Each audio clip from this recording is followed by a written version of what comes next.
नमस्कार विद्यार्थियों, आप सभी का स्वागत है। इस वीडियो में हम कंप्यूटर के विभिन्न भागों के बारे में जानेंगे। इस इकाई के अंत में आप निम्नलिखित में सक्षम होंगे: आवश्यक कंप्यूटर घटकों की पहचान करने में और प्रत्येक घटक के कार्य को समझने में। कंप्यूटर हर जगह है, स्कूलों, कार्यालयों और यहाँ तक कि हमारे घरों में भी। लेकिन आपने क्या कभी सोचा है कि कंप्यूटर कैसे काम करता है? जिस तरह हमारे शरीर के विभिन्न भाग होते हैं जो हमें काम करने में मदद करते हैं, वैसे ही कंप्यूटर के भी कुछ महत्वपूर्ण भाग होते हैं जो उसे कार्य करने में सहायता करते हैं। आज हम कंप्यूटर के विभिन्न भाग, उनके कार्यों और उनकी महत्ता के बारे में जानेंगे। एक कंप्यूटर विभिन्न भाग से बना होता है, जैसे हमारा शरीर। इसके मुख्य भाग हैं monitor, CPU, keyboard, mouse, speaker, printer. प्रत्येक भाग का एक विशेष कार्य होता है, ठीक वैसे ही जैसे हमारे शरीर के विभिन्न भागों का होता है। चलिए इनका विस्तार से अध्ययन करते हैं। सबसे पहले हम मॉनिटर को देखते हैं। मॉनिटर कंप्यूटर की आंखें होती हैं। यह हमें चित्र, वीडियो और पाठ दिखाती है। जिस तरह हमारी आंखें हमें दुनिया देखने में मदद करती है, उसी तरह मॉनिटर हमें कंप्यूटर पर क्या चल रहा है यह दिखाता है। एक मॉनिटर के विभिन्न प्रकार होते हैं, जैसे कि एलईडी, एलसीडी और टच स्क्रीन मॉनिटर। आइए अब सीपीयू या सेंट्रल प्रोसेसिंग यूनिट से मिलें। यह कंप्यूटर के दिमाग की तरह है। यह सोचता है, गणना करता है और कंप्यूटर के सभी कार्यों को नियंत्रित करता है। सीपीयू डेटा को प्रोसेस करता है और सुनिश्चित करता है कि कंप्यूटर सुचारू रूप से चले।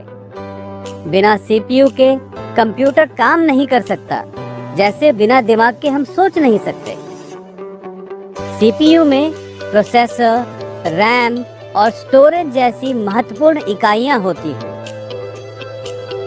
जब आप किसी खेल में कोई बटन दबाते हैं, तो सीपीयू तुरंत सोचता है और निर्णय लेता है कि आगे क्या होना चाहिए। अब हम कीबोर्ड की ओर बढ़ते हैं। कीबोर्ड कंप्यूटर के हाथ की तरह काम करता है।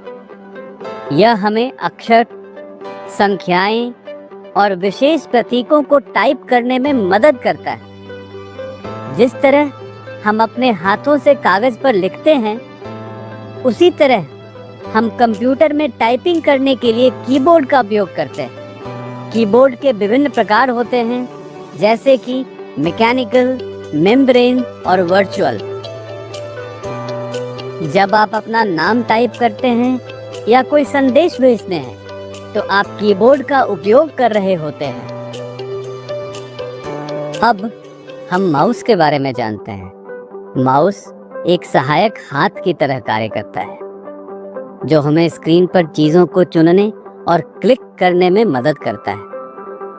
हम इसका उपयोग स्क्रीन पर पॉइंटर को हिलाने और वस्तुओं को चुनने के लिए करते हैं, जैसे कि हम अपनी उंगलियों से चीजों को छूते और उठाते हैं। माउस के विभिन्न प्रकार होते हैं, जैसे वायर्ड, वायरलेस और ऑप्टिकल माउस। हमेशा याद रखिए, जब आप माउस को हिलाते हैं तो स्क्रीन पर कर्सर भी हिलता है, जिससे आप ऐप्स खोल सकते हैं और गेम खेल सकते हैं। स्पीकर कंप्यूटर के मुंह की तरह होते हैं। वे हमें ध्वनि, संगीत और आवाजें सुनने में मदद करते हैं। जैसे हमारा मुंह हमें बोलने और विभिन्न ध्वनियां निकालने में मदद करता है, वैसे ही स्पीकर हमें कंप्यूटर से ऑडियो सुनने की अनुमति देते हैं। कंप्यूटर हेडफोन या ईयरफोन का भी उपयोग कर सकता है। जब आप कंप्यूटर पर कोई फिल्म देखते हैं तो ध्वनि स्पीकर से आती है। प्रिंटर कंप्यूटर का लेखक होता है। यह हमें डॉक्यूमेंट, चित्र और रिपोर्ट प्रिंट करने में मदद करता है। जिस तरह हम कलम और कागज का उपयोग करके लिखते हैं, उसी तरह प्रिंटर हमें डिजिटल फाइलों की हार्ड कॉपी निकालने में सहायता करता है। प्रिंटर के भी विभिन्न प्रकार होते हैं, जैसे कि इंकजेट, लेजर और डॉट मैट्रिक्स प्रिंटर। शानदार! अब आप कंप्यूटर के महत्वपूर्ण भाग और उनके कार्यों को जान गए हैं। इन्हें और खोजते रहिए और सीखने का आनंद लीजिए। आइए संक्षेप में जानते हैं कि हमने इस इकाई में क्या सीखा है। मॉनिटर हमारी आंखों की तरह होते हैं, चित्र और वीडियो दिखाने के लिए। CPU इज इक्वल टू मस्तिष्क, सभी कार्यों को नियंत्रित करने के लिए। कीबोर्ड इज इक्वल टू हाथ, टाइपिंग और निर्देश देने के लिए। माउस सहायक हाथ, चुनने और क्लिक करने के लिए। स्पीकर मुंह, ध्वनि सुनने के लिए। प्रिंटर इज इक्वल टू लेखक, प्रिंट करने के लिए।